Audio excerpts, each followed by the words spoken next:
Professor. Okay, so what has been the primary message to your students? The biggest message is not to give up on anything, that they are capable of everything if they just put their heart, their mind, their time into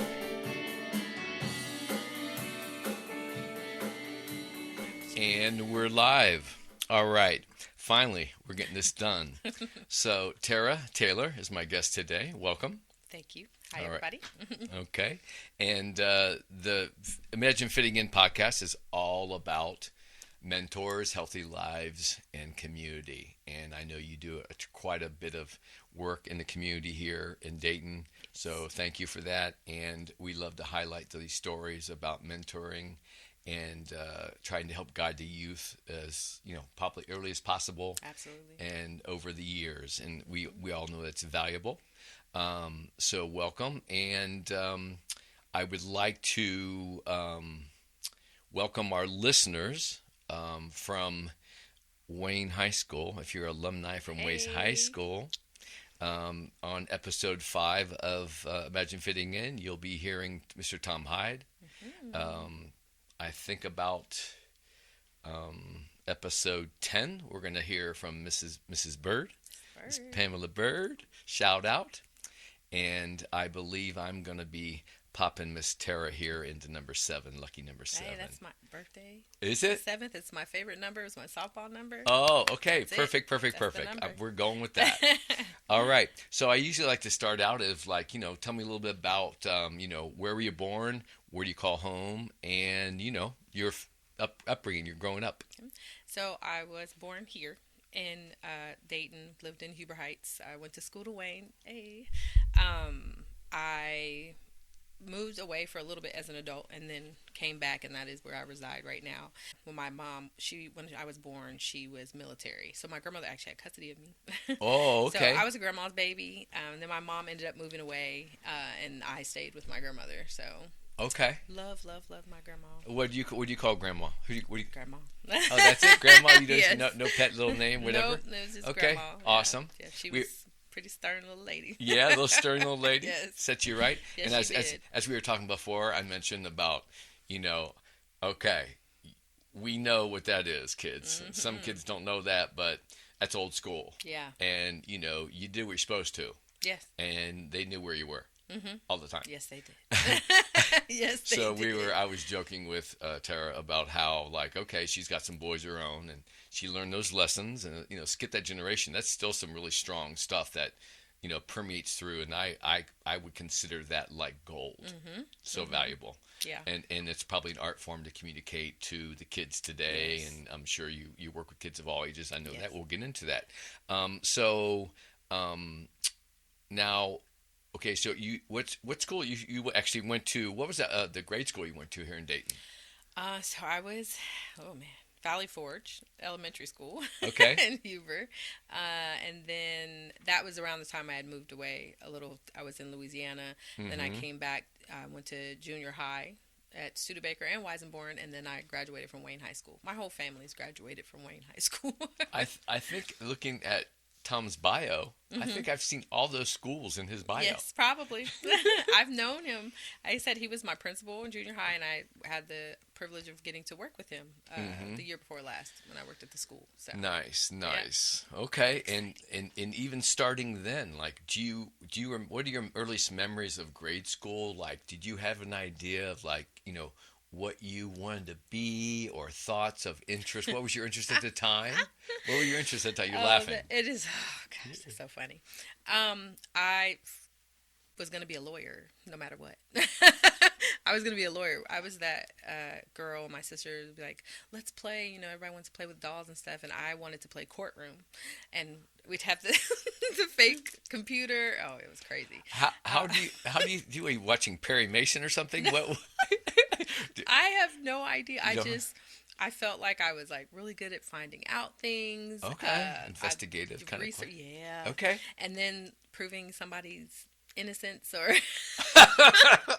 oh, it's so weird. I did actually go to a community college in Colorado for paralegal. I was going as Oh, paralegal, and nice. what changed my mind was I worked for two attorneys, Yes. and it wasn't in my heart the things that I saw that they did, and how you had to be. Right. It just wasn't. That's wasn't cut out that's for me. that's what we call democracy, Yeah. and Yeah. everybody gets a fair trial no matter what. Yeah. And you have to be judged by your peers with all the Yeah. evidence. But boy, that is not for it everybody. is it's definitely I can No. only imagine. I can Yeah. only imagine. So okay, so now like in grade school, did you remember any teachers particularly that stand out, or any situations that you remember that were inspiring or all I would affecting? say if anyone ever asks me about a teacher, I only have one that ever comes to my mind. I still talk to her. We're still friends. Her name was Miss Pack, and it was in high school. High school. And you know, And now, which school is this? Wayne. It was Wayne. Yes. Okay. And how old were you? Sophomore, freshman? Well, I had dealt with her from 15 all the way to 18. Okay. What do you mean dealt with her? Like she'd always been my, she'd Okay. always been a teacher. And Did she come to you? Did she come to you, or you came to her? So the biggest time that we really, really got close, I was 17. Mm-hmm. And I came to her. I don't know why I trusted her as much as I did, but she just always made me feel comfortable. And I had a big family situation going on, and I just didn't have anybody to talk to. And when I tell you, she would pull me to the side, and she encouraged me, she motivated me, and even, offered to say, hey, what do we need to do to help me, To help you deal with it. to whatever choices I decided to make. And I just will never forget her for that. That's amazing. Yeah. I mean, we all know that, teachers need to be paid more, Absolutely. and they do so much. Yes, they do. And those stories, you hear the stories about, well, they spend their own money and buy the pencils and paper and stuff to do these special things. But then, I've heard multiple stories about just making you feel right, accepted, and I don't think if anyone ever. I'm working in the school. I was a para in the school for a couple years. Like the emotional weight that a teacher carries, Right. because the kids do.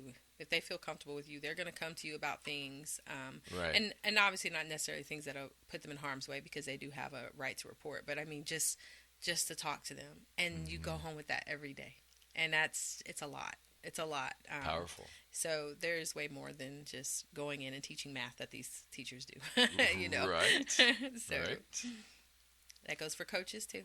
There you go. There's an art form. Yes, it is. Okay. So, I'm sorry. What was her name again? Miss Pack. Miss Pack. Yes, I'm Is trying. she still with us? Yes, I think she's still at the school. Like I said, I'm friends with her on Facebook. Okay. Shout out to Miss Pack. Yes, Thank she actually you. taught my son too. My son Okay. loved her as Well, well. a big shout out. Yeah. God bless. God bless her. So high school. Did you play any athletics? What kind of programs? What kind of gal besides you wanting to run the school, the legal program? So it's funny. In high school, I danced. I was on the high school drill team. I was the captain. I was on the prom courts every year type of thing.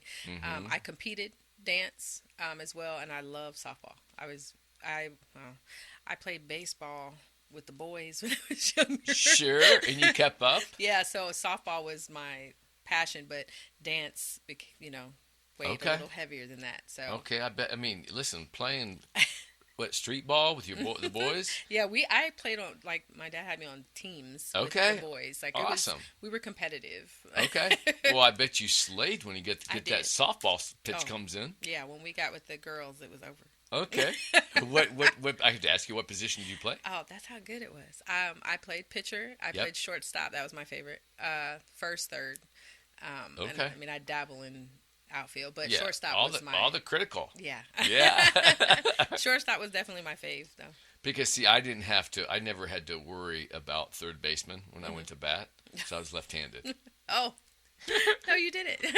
And usually I hit it right to the first baseman, and he just stepped on the You bag. were all raised out, weren't you? It was They're like, please bad. hit it over his head. Yeah. Baseball was definitely not my sport. Oh, I loved it. Okay, and so, Now, when you came to conclude your days at the high school, Hmm. what was your mindset? Like, did you have a plan, a kind of idea where your next path was going? So I thought I did, but then things really changed. I actually got pregnant with my oldest son a month after I graduated, and his dad and I, we were high school sweethearts. We got married. We had another, but having a child early Hmm. really kind of switched us a little bit. So their dad joined the military, and that's when we went into Colorado. And so I still went to seek out um, being a paralegal, but I did actually start teaching at a dance studio out there. Nice, nice, nice. And So you got out to Colorado, hmm Colorado Springs. Colorado Yep. Springs, and that was how did you get out there again? If, with Uh, you and your husband, my ex-husband. ex-husband? Yes, he was in the army. He was in the army, Hmm. so he got shipped out there, Yep, or that whatever. was his first duty station. Yeah. Yep. Okay. And you mentioned that about the so you were out there, young mother. Yes. Okay. We decided. So my oldest, I think, was 4, and we decided to try for another. Wanted a girl, we got another boy. Okay. And when I got out there, I think my youngest son was 9 months old, and Dad deployed right away. So yeah, I didn't really know anybody. Sure. I came back here for a little bit and stayed Yeah. with his mom, but yeah, things were looking a little different. And now, did you mention that you had started to the interest in dance? Was that out in Yeah. Colorado Springs or? So my interest in dance was since I was in the 4th grade. Well, see, that's what I was asking you for earlier. Oh, No, sorry, I I'm didn't teasing. know I'm that. teasing. Because a dancer Hmm. is usually born that way. Oh, yeah. You Well, know. it's funny when I started. I would say like all the girls that I was with, they all had like studio training. I Okay. did a little drill team. It was kind of like a natural thing for me. Yes. And then they had this. I'll never forget. She's is one of my mentors. Bless her soul. But What's her name? Linda Lowry. Linda She was Lowry. my director in drill team, and then they had competition team called the Laserettes. Okay. Well, they used to ask girls to be on the team, and of course, the girls who had that studio training, they were given to not having that. Hmm. I would remember being so excited. I was asked to be on that team, so I became a competitive dancer. 3 years after just starting to dance, period, and loved it, loved it, loved it. So, Right. and then did it all the way through high school. I coached. I did a couple little camps for people out here before I moved to Colorado, Okay. and then Colorado kicked the coaching part of it in gear. Got it. So, So the bug was there hmm all the while. Yeah. oh yeah, oh yeah, It's I tell my listeners as well. I always wanted to play. I don't know what it is about music, hmm but and I've never had a dance lesson, and I don't really like when they go up and everybody does the group hustle or something. I just don't like that. And if I feel the beat of a song, I just just dance. dance. I don't know what I'm doing. I just move into the groove, and it's the same way with It's my art. with my drums, Yeah, where I literally got trained to read music, drum music, yeah. There you go. and play, but it just did not compute Yeah, through. So I'm a field player. yeah, So I'm completely improv. yeah. And it's really interesting because some people I've met musicians where they can only just look at music and play Hmm. it, and they can't improv. And some people a mix of both, and some are just totally improv. It's Yeah. amazing on how many, very successful, usually successful musicians Yeah. that some can't even read music. They I actually completely know by a ear. couple of them, and I right? think they're amazing players. That sometimes I think they're the best. That's a Yeah. gift from God. Yeah, that's what I think the it is. artisan, Yeah. that I still believe. I mention this all the time on the podcast that the artists are modern day shamans. Hmm. They see things, they feel things, Hmm. and they put it up in an attractive way, Yep. and almost things that other people are not seeing. Yeah, So it's almost, absolutely. I don't know if you're like me, but sometimes I feel like I see too much. Oh, I feel it. I definitely feel that. Okay, so your husband deployed, and then you found a little homesick, headed back to Dayton, Yep. and then when you got back to Dayton, how was that? Were you like a full-time mom slash getting into dance? How'd that go? Transpire? So, I probably want to even fast forward more because it was so flippity floppy. Deployed Okay, twice. sure. And then we eventually divorced, and then I permanently moved back to Ohio. Mm. And when I moved back, I want to say what got me back to the dance was my boys. Well, my oldest son wanted to try out for a competitive basketball league, so I was out here trying to teach him how to play basketball. Got really involved with the league and became like one of the directors over the league. And after like 2 years of just watching basketball, I said, "Hey, can we have some dance teams?" Well, there you go. Well, there's your. You sound like, you sound like you're almost a natural dancer and leader. I mean, I hear that in you, and innate as much as I know you. That those are fantastic qualities, and we know it's an art form to communicate. And so now you did kind of administrative coordinating your and then you all of a sudden go, okay, they're going to need some entertainment between the games. Exactly. All right. So then what went on then from there? So they gave the okay. We started what we called the Warrior Girls, and I'll never forget, it was 30 girls. The costumes were horrible.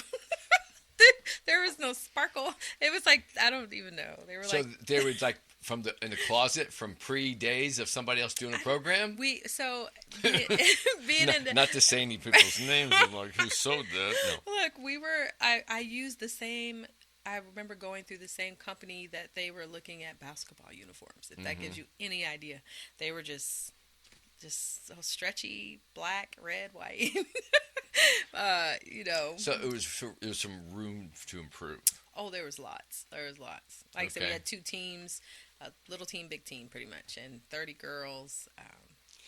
So was that completely new territory when you're, doing one job and you're like, hey, we should have this other thing, and you were able to continue to do that job, and you kind of jumped in and got yourself busy? Had a lot. Did you eventually have to pull away from that other responsibility? So, funny. Eventually I did, but that was when Warrior Girls became a nonprofit.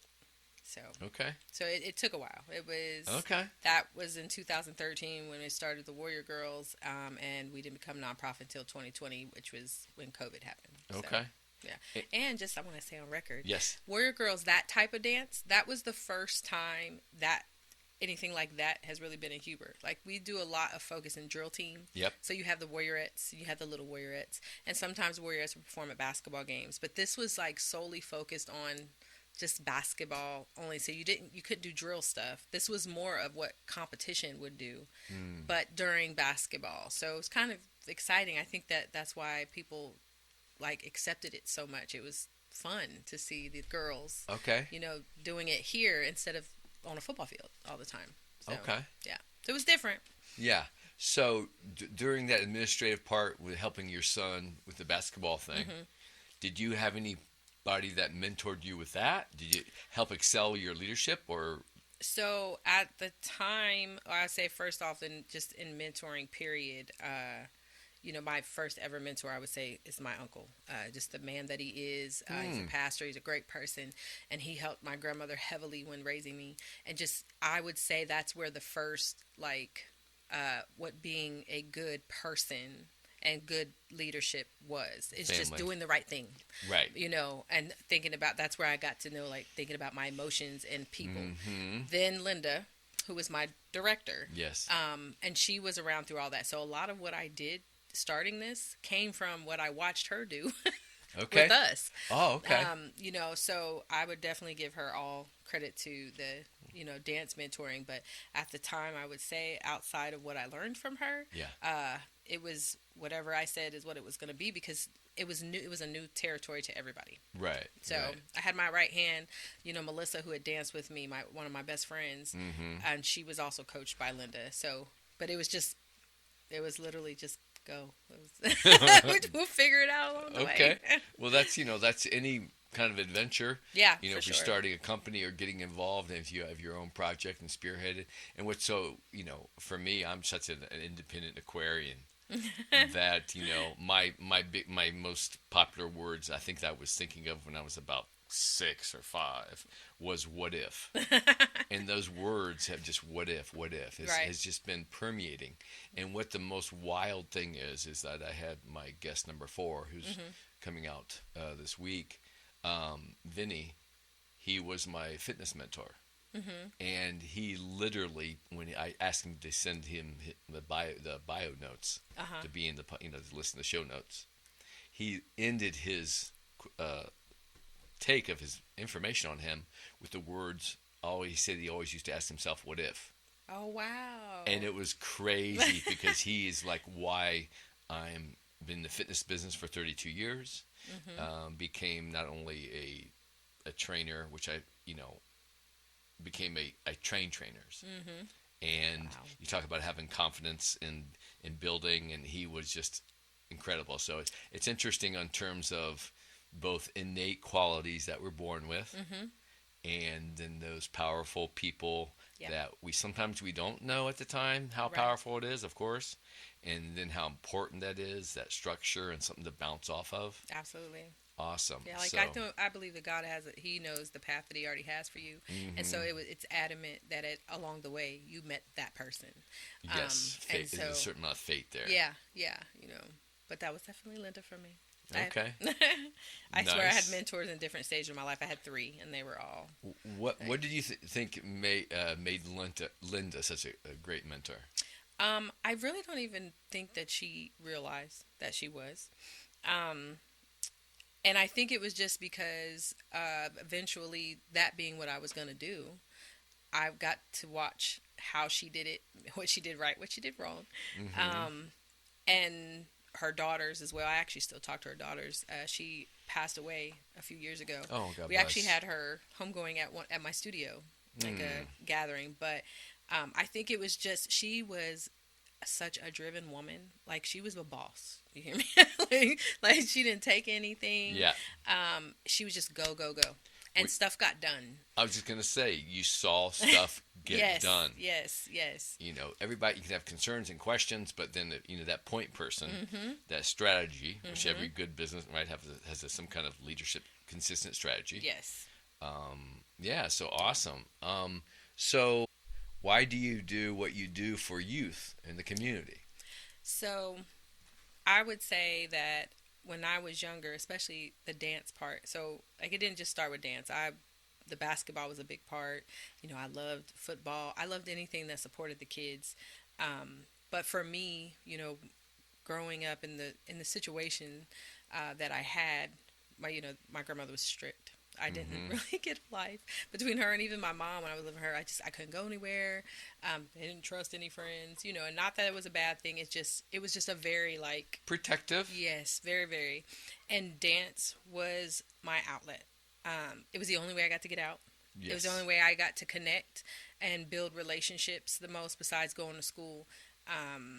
And I just remembered how important that was. And even when I was going through stuff and when I found out about my dad and everything, dance was also the way I let out my anger. It was the way that I could come to the girls and I could just cry and then we just dance it out, and I just remember how important it is that the kids have that, because it's not just dance or just basketball or just whatever. Like this kid might be coming from a situation at home that is terrible, or emotionally or mentally something's not right, but when they are looking forward to coming and being with you, Yes. for you to get on them about dancing or whatever, that's why I do it. I think it's needed, for sure. I think that when you mentioned that about having the kids so comfortable to just even sharing, right? Like you had mentioned, right? Yes. Somebody to share with. Yes. And then we have this, and it's good you let that out, but we know that residue in that kind of historical, like what it's brought them to come to you to talk to you Yep. and let that out. And I love when you said that we share it, kind of let it out, and then we dance the rest out. Yeah. Yeah. And so that's powerful. And I think that, I've in my career I've done a lot of my focus has been on exercising the brain and Nice. movement Okay. and learning and teaching. Yeah. And when I'm working on one of my guests who is a crazy, crazy good mentor in the area of exercising the brain, and with some really concrete proof, his schools were being featured by countries were coming around from all over the world Wow. to interview them and study their progress because they were literally. I'll do a shout out to Paul Zintarski of Naperville District. Is it 103? Naperville District 203, and he created a program called Learning PE, Learning Readiness PE. So they literally were two coaches that, I'll make this brief. Two coaches that taught all the traditional sports, Wow. and they come to understand that all those years they were working together out there. That a lot of kids didn't play those traditional sports, so they created programs to actually kind of end up mandate like square dancing, Yes, I did that. kayaking, like all kinds of obstacle course, and you Nice. got busy in the fitness. They got fitness equipment, so you had to have PE. So their math scores were like number 2 in the world, and their science were number 1 in the world rated. Oh, wow. Okay. If you look at those numbers for typical Yeah. schools across the country, private and public, Yeah. they were doing 20% above average or like really up there. Wow. And so there was much interest. So you can see it's not a problem, it's a situation Yeah. that needs solving, which Yeah. I have been passionate about. I have a whole program, but it's hard to get through People to administrators and the way things work and the I think structures it's just of that. an unawareness of learning. A child learning it's not just here's the book, here's the pencil, here's the test, let's go anymore. We just don't come up in that world. There's something much more deeper. And I think like having a connection, connecting with people, being able to connect with each other, being able to talk to each other, being able to help be in a healthy way, share what you are feeling and thinking, what you're experiencing. They don't get to do that, but we don't have time for that because you have the book, the tests, Right. you know what I mean? Yeah, So, the template of the syllabus, what's been approved, yep. and then because I know on like one hand, I had a handful of teachers that seemed to be like okay, they were on point, but then they had their own unique style, and they kind of Yeah. like pushed it off to the side, and they were they're bouncing off Yeah. the guardrails of what they're supposed to do. They went off track a little just to get it, but it worked. Memorable, It worked. most times memorable, Yeah, right? it worked. Because we know how keeping the attention, keeping people, especially youth Absolutely. attention. So, what motivates you to keep going these days with your dance and your involvement with that? Well, definitely the girls. I would say my third mentor as well because I get to work with him very, very closely. Shout out to my pastor, Doug Wampler at Engaged City Church. When I met him, he's very engaged with youth as well. But the way he does it, like that was probably my first time learning how to really lead. You know what I mean? And he doesn't stop. And he just pushes me and pushes me, and watching the kids that he's worked with, watching the girls, my kids, I can't stop because there's them. If I stop, there might not be somebody behind me. You know what I mean? Right. And that's what I think about. And sometimes I feel in my head, even with my pastor, like, I wonder if that crosses his mind. Like, if you stop, who will step in? Right. And so I'm like, well, God, just when you take me, that's the only way we're going to stop this because. Okay. Well, that's dedication and passion, obviously. Yeah. And you put up the sails. You put up Tara's sails, and they're running strong. And I'm assured that as you go forward, you'll know what and when. Yes. And I'm sure you will spotlight the next person. Yeah. Well, we've already That's been going to working. potentially like going, okay, the same kind of potential dedication, leadership, and commitment that a person, So I'm sure you are. Now, what ages of the girls that you work with? So we work with girls from kindergarten all the way to high school, 12th grade. And I really like to say beyond that because most of will come when they graduate. I'll have my college girls coaching for me. Nice. So it's nice. Like some of my coaches now, I actually coached before Warrior Girls even started. Years, that was like first job type thing. And then now I have a few of them coming right out of Warrior Girls and 12th grade year coming right back to coach. So, Okay, wonderful, yeah. wonderful. So you have a little, what's the word I'm looking for? I know what you're thinking. It's like a little, not a, it's a, I know what you're a nurturing factory, and it's a self-sustaining, right? Yes. And the ones that after a while will fly off and still be around, but the others that come spinning in and all a part of you. Yep. That's a beautiful thing. Yes. Yeah. Yes. Very cool. Yep. And okay, so these days and times that we're in, we know it's definitely not our parents' time. We even know it's not even our early time. I mean, when you remember you were a kid, Yeah. there's everybody said, well, of course it's true. The technology, it has been kind of blown up, and it's like it hasn't changed like what's important in life. It's just, I think that's one of the reasons why I left advertising. See, as you can see all the art around me, and my essence, I'm an artist, but my passion has been fitness for quite a while. And I've come to understand that I know how to pull off a few interviews. Because I've interviewed people, and I've worked in Chicago, Los Angeles, New York.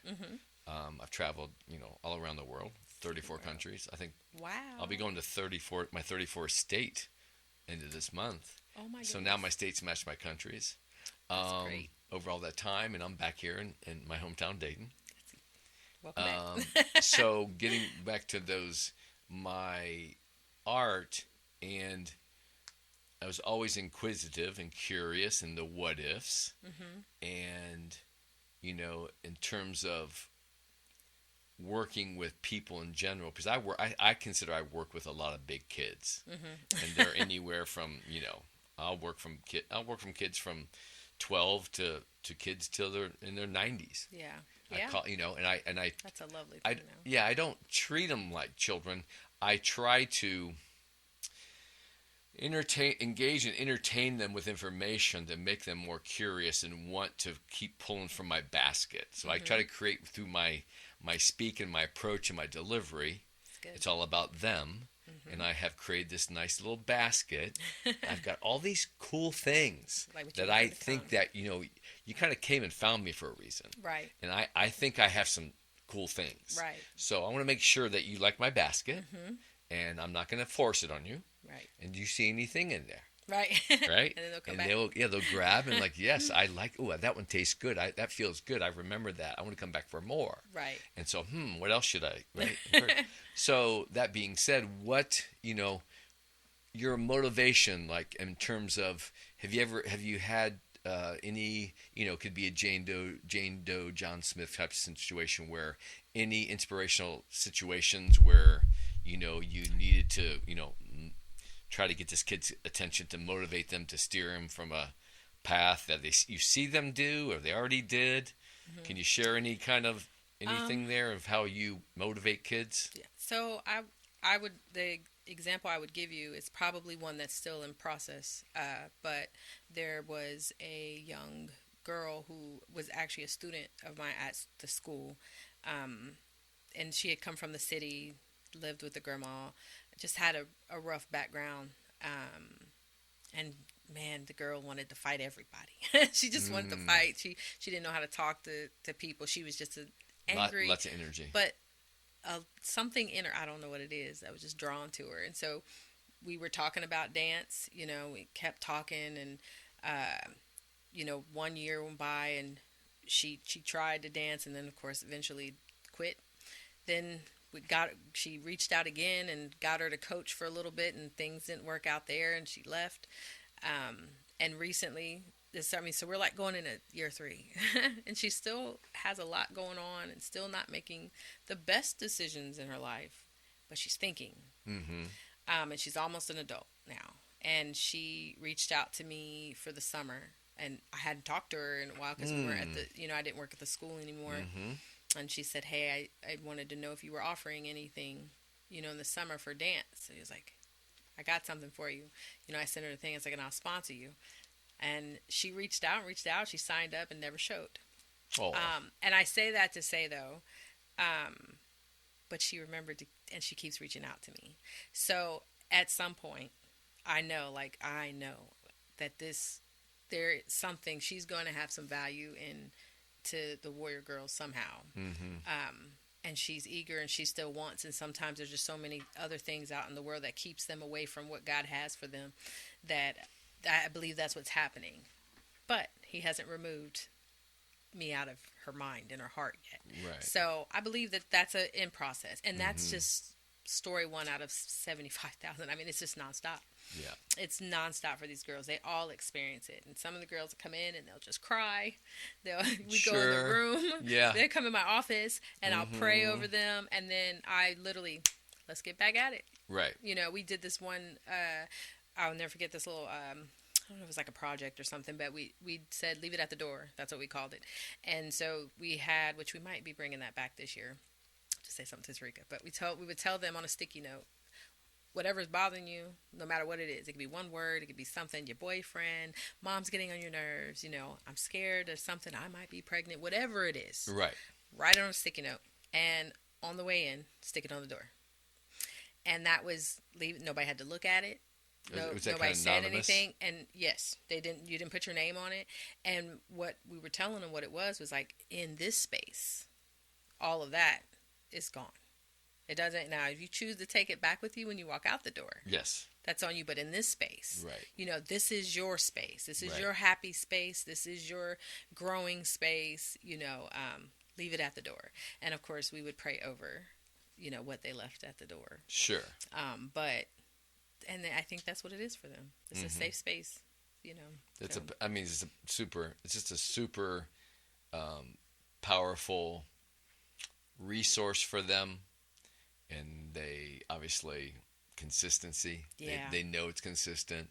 They know what they're going to find when they, actually, when you say, they're getting they just have distractions. Yes. Or they have literal things that are like, okay, I just have to take care of this before I can get back to this, and priorities. So it's like, it's got to be super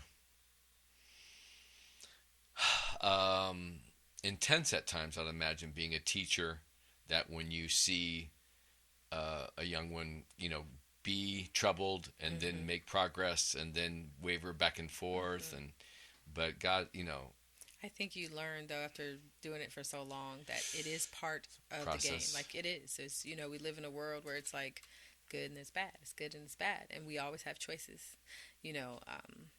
but I think what it comes down to at the end is where your heart is. And so even when we're making the bad choices and we're pulled this way and we're pulled this way, but my heart deep down is still here. Eventually, I believe that God will bring you to where your heart is. Right. And when your heart turns bad and your heart turns cold, and now you're dealing with somebody different, Right. But I believe that these girls, even in bad and stay away and pulling away choices, their hearts are in the right place. So. That sounds like the sticky note thing is just a wonderful thing. It's a simple, clear cut. They can identify the physicality of just like, okay, I just wrote that down. I'm leaving it there. Yeah. I'm going to get that, even though they probably waver during the time. Yeah. But chances are you're empowering them to realize, like, that's not all me. Yeah. It's just a part of what's going on, and it's a process. Yeah. And the other thing too is knowing, in your 2-hour practice, if you could get through 2 hours and your mind is pushing you to do something positive, and you're literally growing and developing in 2 hours. In those 2 hours, whatever the problem was before you came wasn't a problem. So the power you have over your mind and your heart in 2 hours, right? If you could exercise that power outside of here, how much that might not take over even outside of the studio. Right. But that takes a lot to realize at first. But eventually I think they do. start to give, you start to give them different kinds of tools. Yeah, And I'm sure, absolutely. right, different days and experiences are, on a psychological level, and even unbeknownst to them, they're Hmm. coming in with a little bit more empowered and confidence and like assurance, Yes, for which sure. is like just again, this is one of the reasons why I began this podcast, Hmm.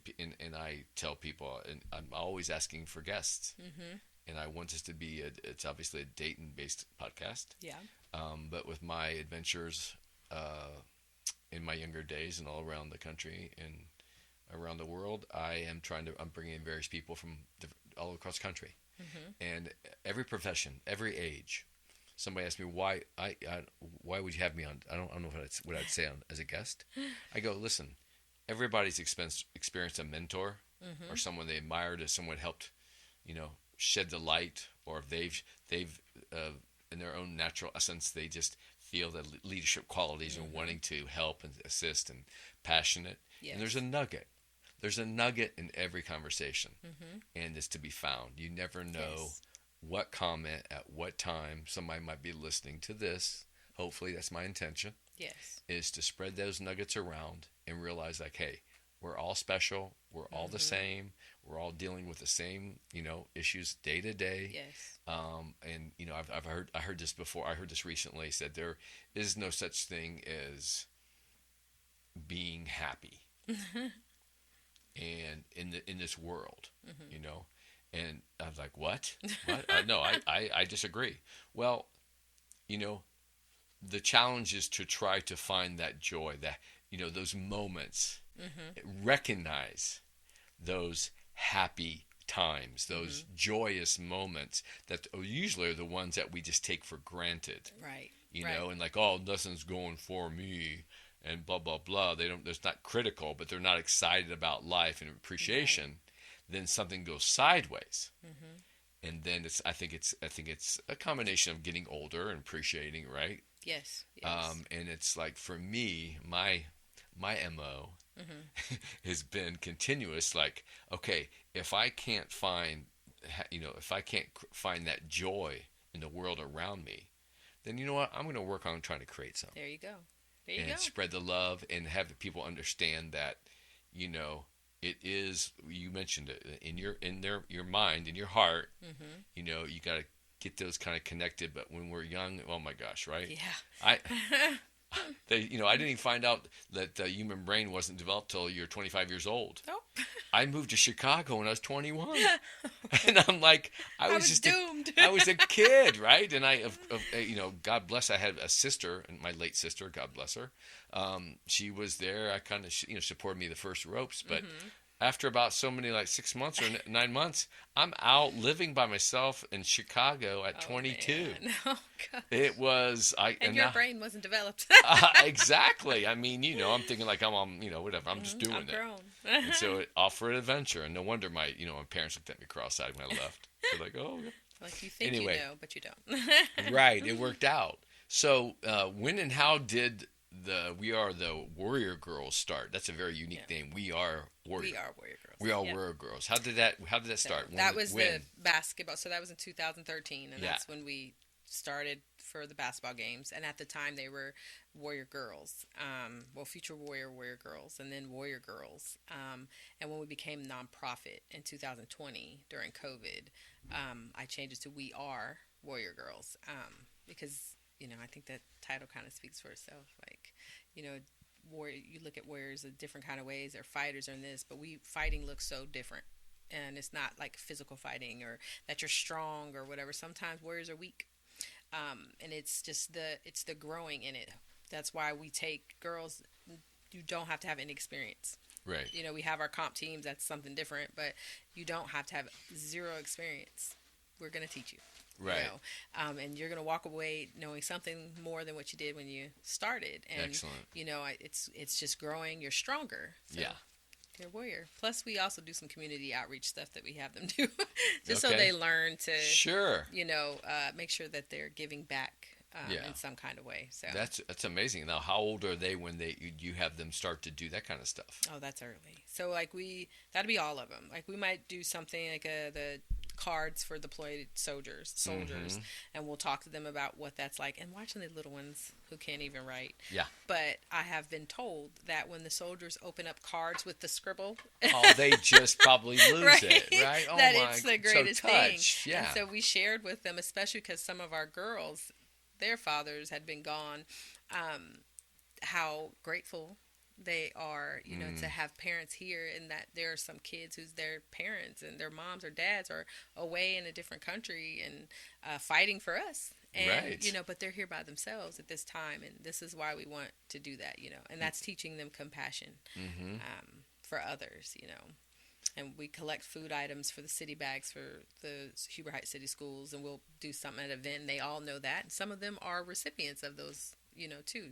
So Warrior Girls was because, I was obviously a Wayne Warrior. Okay. So I was like, I don't know what to call them. So I just tacked on girls to Warrior. Sure. But then the nonprofit, I felt like it was more of a statement. And that's where the "we are" came in. That's like, we are Warrior Girls. And, I mean, you just, that comes along with, you think of warrior, you think Absolutely. of strength, you Absolutely. think almost like, okay, warrior, there's usually more than one. Yes. Right. Yes. So you're part of something Yes. bigger than yourself. And it was the broadened too. Like, Warrior Girls felt more red, white, and black, because that's what, red and black for Wayne. But yeah. Warriors is, we're all over. Like, it's all any surrounding city. We got girls from different places. I used to have one traveling from Cincinnati. Really? So we didn't want it to adhere to just a certain area or group. And we are Warrior Girls made it more broad. Mm-hmm. Okay, so what has been the primary message to your students, over the years about the arts? Oh, man. I don't, I think the biggest message, is not to give up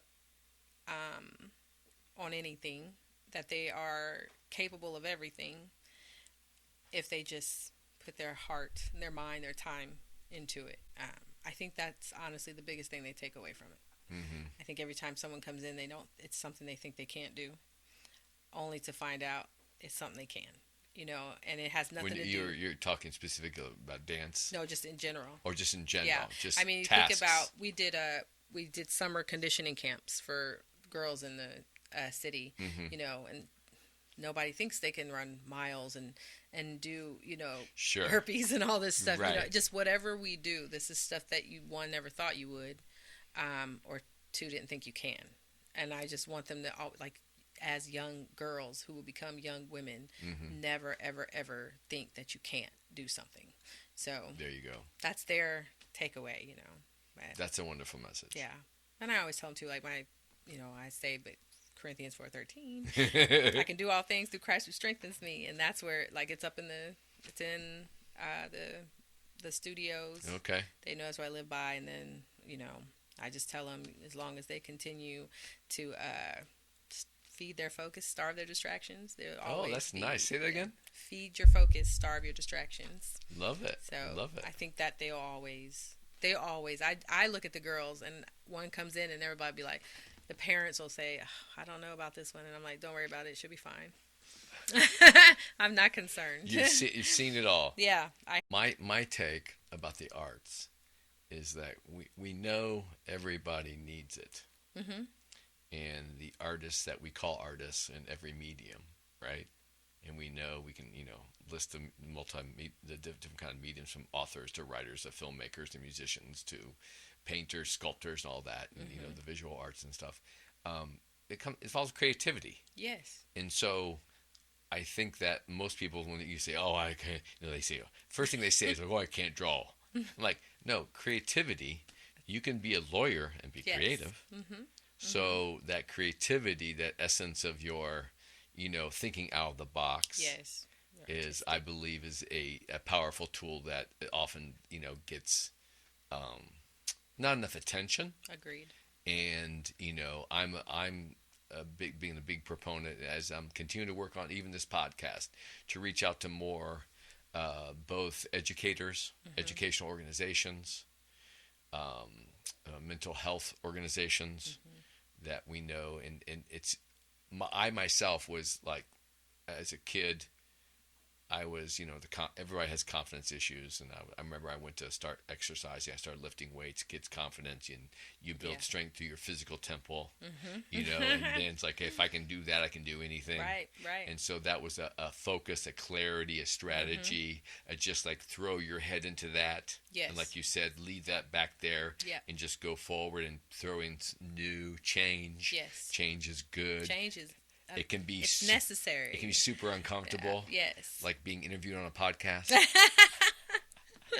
And I've realized, like, wait a minute, I've been interviewing clients for like 32 years, so I should be able to do this. Right. I love to participate in things in my church. And I love to do family stuff. I like to do the old school, go in the backyard and have a cookout and have the friends over. I just like family time. I like time where my kids, my man, and friends and the coach and everybody come and we just hang out. Well, I have to thank you, because that was the first time. That's the first time I met you. Yes. You invited me over. That picture came up and it meant something to me. To above. see that, yeah, the drone shot above like you. Those moments. Yes. Those are my nice favorite moments outside of, Warrior Girls and church and stuff. And it only brings me tremendous pleasure to walk into, a place people I don't even know. Yeah. And to say, hey, I got something cool. You want to be a part of this? I'd love to share this. Because, most things that are really, cool and interesting and empowering for us, and we want to share. Yeah. And it's not really worth a whole lot unless you can share it with those you care about. Very true. Yeah. And so I appreciate that invite.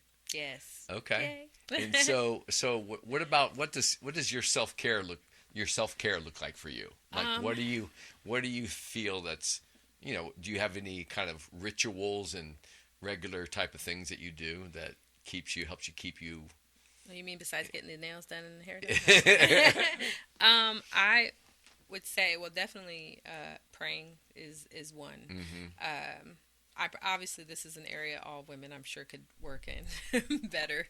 We actually do a self-care day for the girls where we talk about how important it is, because we lack it sometimes. So that might be an area that's not the greatest for me. But what I like when I'm a big person of water and walking. I like what the beautiful things God has created. And I think sometimes because we're like, go, go, go all the time. Sure. And we're always dealing with technology or whatever. We don't stop and look at the trees and listen to the birds and hear the water flowing. Doing that's self-care for me. There you go. So.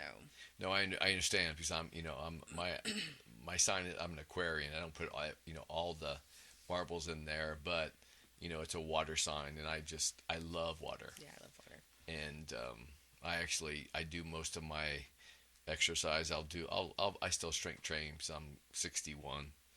But I do actually spend a lot of time in the pool, and I train like an injured athlete. Oh.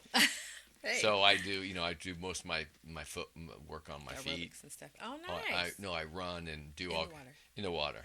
Oh, wow. I do all kinds of movements in the water. Swim is a portion of it, but it keeps me really flexible in mobility and your endurance, and it's easy on the joints.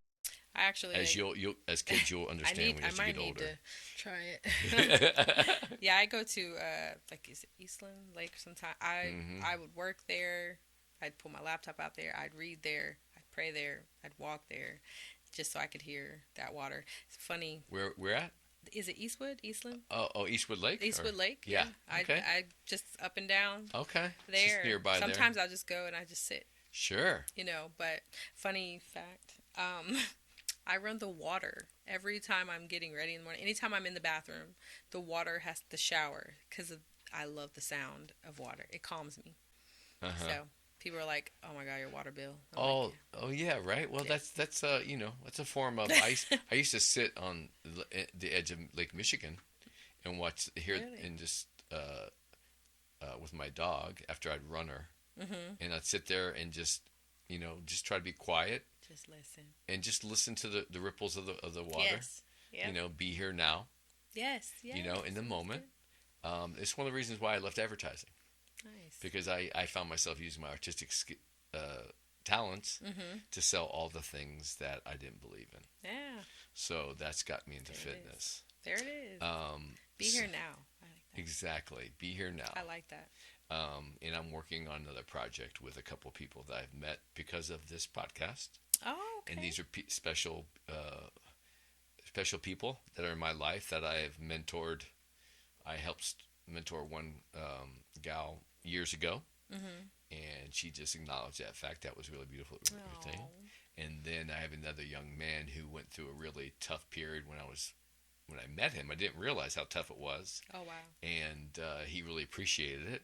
And then it circled back around, and we've gotten in contact with each other. Mm-hmm. So with this podcast, I'm actually working on potentially creating another special Mm-hmm. editions of Off the Podcast. Oh, nice. And so, So it more grows. to develop, but Change. yeah. We'll take it. And so, okay, so if it's been a pleasure to have you here. I It's really been a pleasure being enjoyed. here. I having enjoyed talking you. to you. And I hope so. I try to make it Yes, relaxing and it fun. was. It was. And so what would you think is like your most unique quality, and what maybe final message would you like, or I'd say what's one of your unique qualities about the Warrior Girls organization, Mm-hmm. and how, and how would they get a hold of, if there's someone's interested in Okay. learning more? I mean, I think anywhere there's the quality of whatever. Mine, to me, it's not the talent, the teaching, or anything like that. I think it's the love and the family that we are and that we thrive for. Like even within the girls, and I can't do none of that catty stuff, but it's love. And I say all the time, we're not listed, as a faith-based organization, but the organization was built on faith. And I think that says a lot about our hearts, and anyone, that I bring on board. By the grace of God, I was blessed with 2 daughters through a relationship that I'm in that have been in my life forever, and I'll be passing the bar to the youngest one when it's my time to go, and that's because I know, like, I just knew, because she's artistic, just like you. It's crazy. She does all this stuff, but her heart. Yes.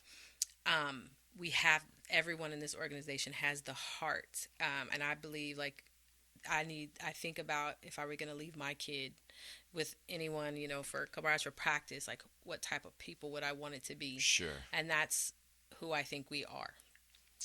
So that would be the That's the great. unique piece that I think we carry. And Wonderful. we just ask for any young ladies that want to even just dabble around. Yeah, explore. You could visit wearewarriorgirls.org and just look through the site. It's, if they want to know about the dance season, there's a dance team page. You want to look at the dance competition. It's all in there. Okay.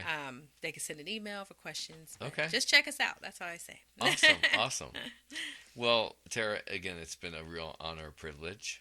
Yes. And thank you so much for being my significant other's friend. Yes, I love her. Yeah, I love her too. So, She's all a right. big part too. So, thank you so much, and we'll see. Well, I'm sure we'll talk and see you again soon. Yes. And I'll be excited to hear about continuing energy and See. successes with the Warrior Girls. Same with you. Same. Good luck with the podcast. I'm excited about this. Yay. Thank you so much. All right. Okay. Mm-hmm. All right. Okay. All right. Till next time, kids.